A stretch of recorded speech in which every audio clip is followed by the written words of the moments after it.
activities, the nature of the people over there.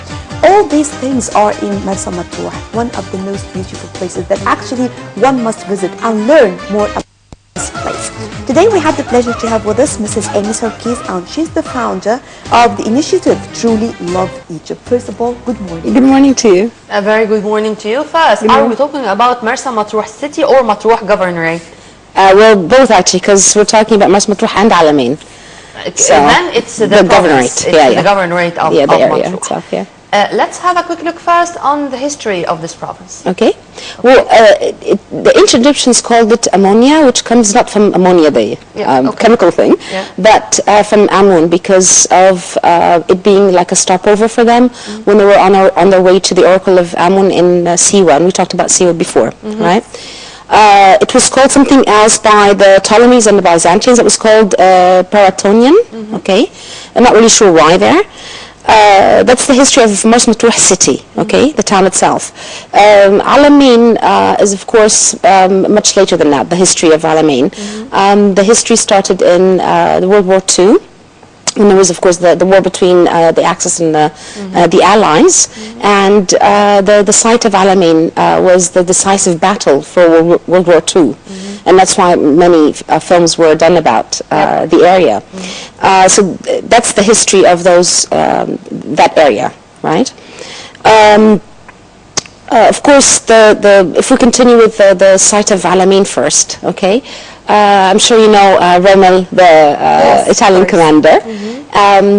He took up one of the caves near Marsa Matruh, or near between, excuse me, on the beach, which is called Rommel Beach, and he made it his command center for the war, and was turned into a museum later on.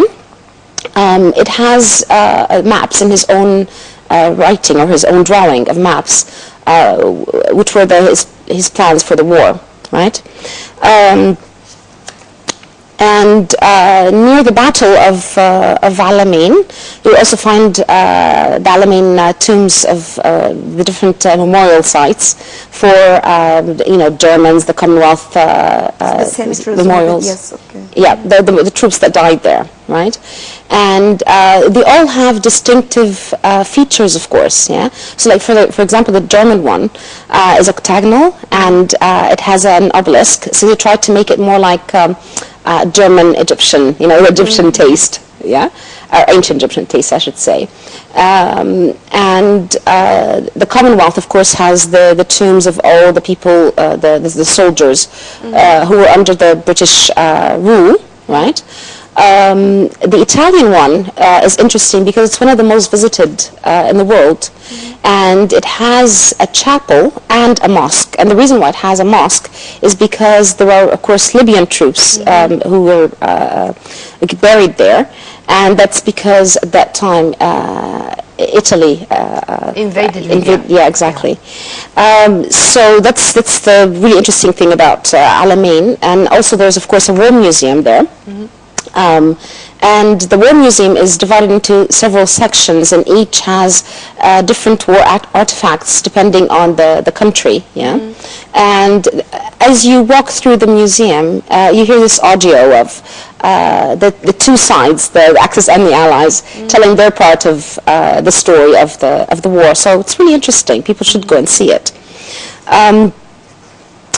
Talking about Marsa Matruh. And definitely, I'm lucky because I visited this place. I visited Alamein. Okay. So actually, it's amazing. Yeah. Tell us more about the important sites, if we are talking about, for those who are interested in history. Because, when you go over there, it is very much important also to read something about the place. So when you go there, you will understand what are you looking at, and you will understand more about the history. Right. So apart from the Alamein site, there is the temple of Ramses II, and at the temple you find a fortress that Ramses II used to protect Egypt from the Libyan tribes, from the attacks of Libyan tribes, because you know that Marsa Matruh is very close to Libya. It's like the border, basically. Yeah. And also you'll find there like a life statue of Nebra, who was a commander in the army. You'll also find important hieroglyphs. I'm just trying to remember because I can't remember where that part is in my notes. Because definitely these places are linked to some of the events that took place in the area, or? Sure, there were. They wouldn't have had a fortress if there weren't any attacks by the Libyan tribes, and that's why they have it there. The temple is also a site, or used to be, of course, in ancient Egyptian times, used to be a site where they sacrificed for the goddess Sekhmet and the god Ptah. Yeah. So there's a lot of history there, ancient Egyptian, of course. All the pharaohs, I think they were very much keen to have very lovely cities and very much distinguished and unique architecture in the border cities. I mean, when it comes to the south, it's Luxor and Aswan, Thebes to be accurate, and when it comes to our western gate, then it's Matruh. It's according to the very special characteristics of each of those these places. Let's return to Matruh and speak about its nature. Right. Its magnificent beaches, and even it was that much attractive for the artists to go there. And as Egyptians, we know well that there are certain beaches named even after the veteran singer and actress Layla Murad. That's right. After shooting there one of her most famous movies, stuff like that. In addition to Cleopatra bath, for example, if this is true that Cleopatra was there and she had very specific memories, I should say, when it comes to Matruh. Would you please elaborate? Sure. As you said, there are several beaches. First of all, one of the most interesting things about Marsa Matruh is that the natural rocks that are in the sea make a border so that the bay of Marsa Matruh is protected against big waves, and that's one of the most important features of Marsa Matruh, and that's why the waters there are clear and crystal clear, basically. If we take each beach, you said, Ram Beach, of course, Layla Murad's one. There's also Agiba, and the reason why it's called Agiba is because of the cliffs, the natural cliffs and the caves that are there. Really beautiful. People should go and visit. The Ubaid beach has sand that's almost white. It's that so light. The yellow is so light that it's almost white. There's also Rummel Beach, of course, because that's near his cave. So there are several beaches there. There's also romantic atmosphere. Yes, definitely. There's also, of course, we don't want to forget Cleopatra's bath. And yes, I do believe that it is her bath because she had another one near Turkey, and it had the same features, where there were holes in the sides, so that water would go in one side and go out the other, and she would just sit there and be cleaned by the fresh water every few minutes coming in. Right? So I do believe it's hers because of the other one that is exactly, almost the same. Almost the same. Are we putting it on the right, or are we on the right track when it comes to Marsa Matruh as a touristic site? Let me continue. Let me be optimistic. Because it's a beautiful place, actually. And definitely, usually holiday makers, they are very much interested in something like this when it comes to nature, to Mother Nature. So we're talking about beaches that you can never find elsewhere, actually, for those who are seeking relaxation. Are we working on this or not? You told me no. So why we're not, and how can we do it? Because I always get this question every time. Okay.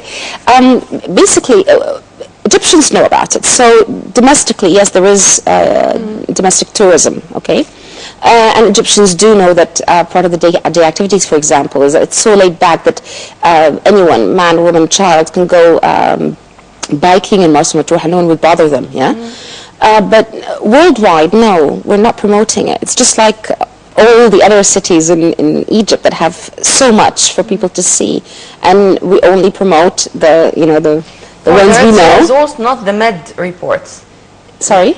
We are promoting more for the Red Sea resorts, not the Mediterranean reports. Absolutely, only some of the Red Sea, by the way, not all of them. Yeah, I mean, we're only doing what? Hurghada and Sharm el-Sheikh, and that's about it. Yeah. But there's also Dahab, Taba, and Nuweiba. I think that they are also... We're not promoting them. We don't read a lot about these places to a certain extent. You know, I think that the tourists know well, even better than us. They know them. When it comes to the... I'm sad to say Absolutely. so, by the way, but this is a fact. But returning back, why the Mediterranean resort are not that lucky when it comes to our touristic map? I have no idea. Okay. And actually there is like something that I could add here because of this, right? There is something called worldwide called Club Med. Yeah, and these are hotels that are built on the Mediterranean Sea, and they have like distinct features of, I shouldn't be saying this, I'm like promoting them, but it's just an idea if a businessman is listening, it would be great, yeah, investor, whatever. The idea of that hotel is so interesting that even Egyptians would like it. So maybe if somebody, an investor is listening now and would like to start a new kind of hotel, they could look up, that and see what that is. Okay, and so I'm not promoting a certain hotel or anything. But do we have? I mean, when it comes to international airport, the facilities required for holiday makers, the place itself, the nature. Still, there are some hotels existing over there, and definitely this can serve a lot. And let me add also that sometimes some of the holiday makers, when they visit such places, they are not looking for luxurious hotels. That's true. Sometimes they are seeking some other kinds of hotels that they are not interested in such luxurious. Absolutely. So things will be much easier as well. Absolutely. And actually there are hotels from like all stars, right? There are also places, and I'm sure you know about this, you can also go and rent like a chalet or something from someone else, or an apartment. Also to the Ecolodge system. Yeah, they have several kinds of places where you can stay for accommodation. It's just a thought in my head when she was talking about this. Sorry, that didn't mean to promote anything. Okay, so there's also a biosphere, which we really have to. When you look at Egypt and think, okay, let's look at preserves or reserves, places that are national parks. We have about 27 or 28 of them, but most Egyptians don't know about them. Where do we have them? We have one that's 80 kilometers west of Alexandria, so that's between Alexandria and Mars Matruh. And this one is called Umayyad Biosphere Reserve, okay? And it was made into a national park, a protected national park in 1980s. I didn't hear about it. Yeah, exactly. That's what I mean. What do we have over there? What's really interesting about the Umayyad biosphere is that it's a self-sustainable ecosystem. Okay, so you have 800 kinds of organisms, including all kinds of flora and fauna. So a sustainable ecosystem means it lives on its own. It doesn't need human intervention in any way. There aren't many of those around the world. The Umayyad Biosphere Reserve has several parts. Okay, a part that has calcified coastal dunes, soil ridges, saline and non-saline depressions, an inland plateau, and of course marine habitat. Each part has different kinds of organisms and different kinds of life. And has plants that are on the verge of extinction as well. When I talk about wildlife, I mean things like Dorcas gazelle, the four-toed jerboa, the fennec fox. These are just some of them, right? We do have we have snakes. And would you please, as we are here all females, so we cannot skip shopping. Okay. Would you please, is it going to be that interesting for us when we go to Matruh, or that shopping there is going to be one of the main interests, or it's not really? It is, if you're into a diverse kind of shopping, meaning you can find things that are like Libyan made, because of course we're that part is so close to Libya. Things that are 100% Egyptian, like Egyptian cotton, etc. Handmade Bedouin things like rugs. There's a shop, but of course I'm not going to say the name of the shop. There's a shop that has a Bedouin shop that has handmade things for weddings. So you find like Bedouin rugs, especially for brides, things like that. Natural makeup, like natural kohl. I'm much more concerned with food. Okay, that's fine. There are several. There's like a huge variety of cuisines there, as you said. There are several hotels as well, but also several restaurants where you can eat different kinds of food, Italian, all kinds of food. Okay, there are also bars, nightclubs, places where you could see like music shows, belly dancing as well. So it is a place where I can enjoy let's put it like this, a vacation with all facilities, all what I need for the vacation. Just work on this place, just promote it. Exactly. In a correct way, right? Exactly. Right. At the end, Ms. Amy Sarkis, founder of the initiative Truly Love Egypt. Thank you very much for joining us. Thank you very much. Have a very good day. It's always a pleasure to have you and to speak each time about a certain place in Egypt, because all the time we're discovering more with you. Thank you. Thank you very much. Well, by this we come to the end of this episode of The Breakfast Show. My name is Nermeen Abdurrahman, and I had all the pleasure to have with me my dear colleague Nashwa Rashid. Nashwa, I enjoyed my time as Thank you very much. Always a pleasure. I really enjoyed being with you today. Thank you very much, all of you. Stay tuned for more coming up on Nile TV International.